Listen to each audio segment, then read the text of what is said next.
Jhanjhar SC37 news Osmanabad. आणि म्हणून कुलकर्णी साहेब, तुम्ही बोलत असताना ना अधिकाराने सांगा, तुम्ही आमच्या इकडच्या जिल्ह्याचे बॉस आहात, सांगा की नितेशजी 516 ठेके आहेत तुमच्या मत्स्य खात्याच्या अंतर्गत।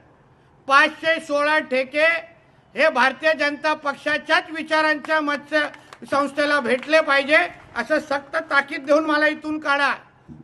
कारण का तुमच्याच सगळ्यांच्या आशीर्वादामुळे, हिंदू समाजाच्या ताकदीमुळे आज नितेश राणे सारखा कार्यकर्ता हा मंत्री म्हणून महाराष्ट्रामध्ये फिरतोय, ह्या गोष्टीची जाणीव मला आहे।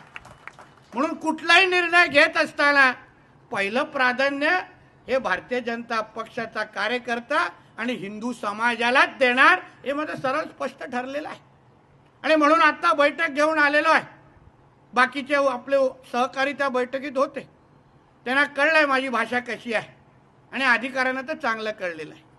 आणि म्हणून जे काही माझं तुम्हाला विनंती आहे, कुलकर्णी साहेब, ठाकूर साहेब आणि अन्य सिनियर पदाधिकाऱ्यांना, आपल्या कार्यालयामध्ये बसून जे जे आपल्या पक्षाबरोबर प्रामाणिक राहिलेले कार्यकर्ते आहेत, ज्यांनी संघर्ष केला आहे, ज्यांनी निष्ठा दाखवली आहे, त्या सगळ्या जणांना एकत्र करा। ज्यांना ज्यांना मत्स्य या शेतीमध्ये काम करायचं आहे, त्या मत्स्य संस्था ज्या ज्या चालवतात त्या सगळ्या जणांची यादी मला पाठवा।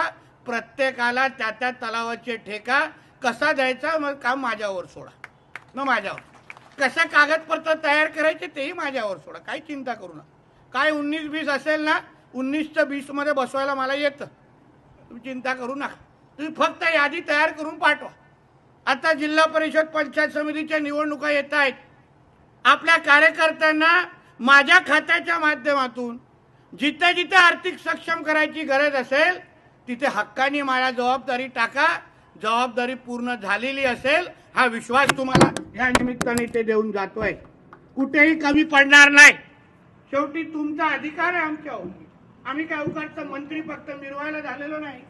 तुम्ही आहात म्हणून आम्ही लोक आहे, तुम्ही सांगितलं, तुम्ही बनवलं म्हणून आम्ही इथे बसलोय। आणि म्हणून या निमित्ताने आपल्या